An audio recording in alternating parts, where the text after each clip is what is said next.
Essence of Bhagavad Gita, Chapter 1, Arjuna Vishada Yoga. This is the first video in the Essence of Bhagavad Gita series. You should only watch this after completing the previous Introduction to Vedanta and Fundamentals of Vedanta series. Scriptures are meant to be learnt from a competent guru. I am only a student who is learning from my guru, Swami Paramarthananda, so I am not qualified to teach anything. I will attempt to summarize what Swami Paramarthananda has taught in his Bhagavad Gita course, in the hope that it will be helpful to other seekers. All the credit goes to my guru. Only the mistakes are mine. Be warned that it is impossible to cover the Bhagavad Gita teachings completely in a series of short videos. Only the key points are covered. Direct quotes from Bhagavad Gita are underlined and italicized with chapter and verse numbers. The Gita can be broadly broken down into 3 sections of 6 chapters each. The first section discusses Jiva Swarupam, Karma Yoga, and the importance of individual effort. The second section discusses Ishvara Swarupam, Upasana Yoga, and grace of Ishvara. The final section discusses Jiva Ishvara Aikyam, Jnana Yoga, and values, Guna. The first chapter of the Gita is an introduction. The actual teaching, in the form of a dialogue between Lord Krishna and Arjuna, begins in chapter 2.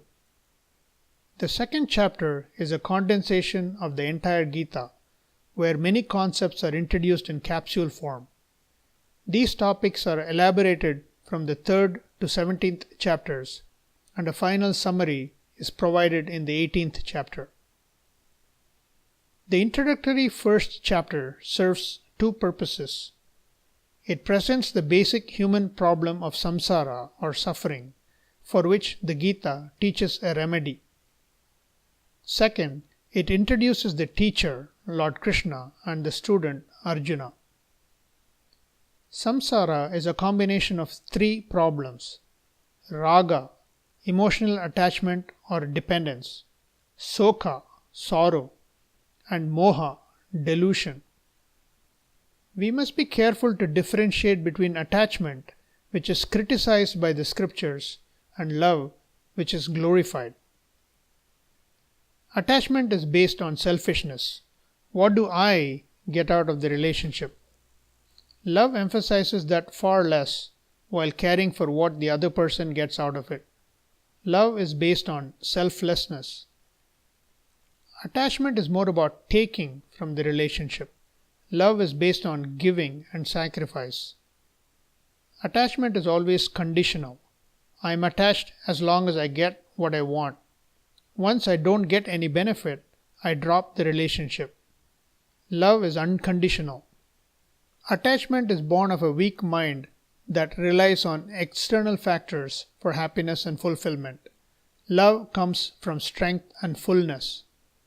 Finally, in attachment, the mind is clouded and will lead to violation of dharma. Love is accompanied by a clear mind. Love is a sign of freedom. Attachment is a sign of bondage. Soka, sorrow, is the effect of raga, attachment. Attachment will invariably lead to sorrow when the object of attachment is no longer available. Moha, delusion, occurs because the mind and intellect are clouded by raga and soka. With a deluded mind, the intellect will make incorrect decisions. This leads to more dependence and perpetuates the vicious cycle of samsara. The second purpose of the first chapter is to introduce the teacher and student. All spiritual teachings found in the scriptures are usually in the form of a dialogue, stressing the importance of a guru. The qualifications of the student can also be presented. The Bhagavad Gita takes place before the Mahabharata war. The Pandavas, who are dharmic people, wage war against the Kauravas, who are adharmic, after having exhausted all non-violent ahimsa methods. After 13 years, Arjuna has carefully decided that the war is dharmic and the final resort. However, when Arjuna gazes upon his respected relatives like Bhishma and Drona, his mind becomes clouded and he sees the war as adharmic. The problems of samsara, attachment, sorrow, and delusion are evident in Arjuna, leading him to confusion and incorrect conclusions. If we lead a healthy life, we need to take care of two factors: our environment and our body's resistance. First, we need to control the external environment as much as we can and make it hygienic. However, even in a perfectly clean atmosphere, germs are present. For this reason, we need to develop resistance to diseases. Mental health is also similar.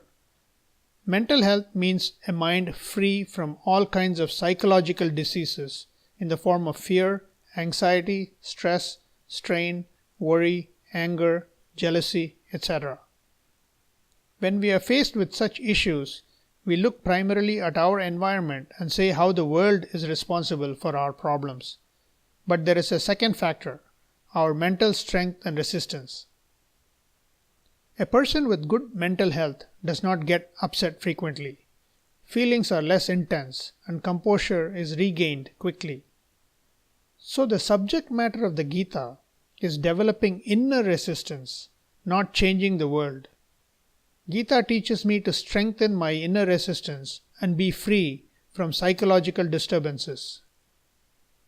Arjuna understands that he has a problem. However, he has not yet realized that he cannot solve this problem on his own. Once that happens, he needs to seek help and surrender to the Guru before treatment can begin. So Krishna still remains silent. Om Tat Sat.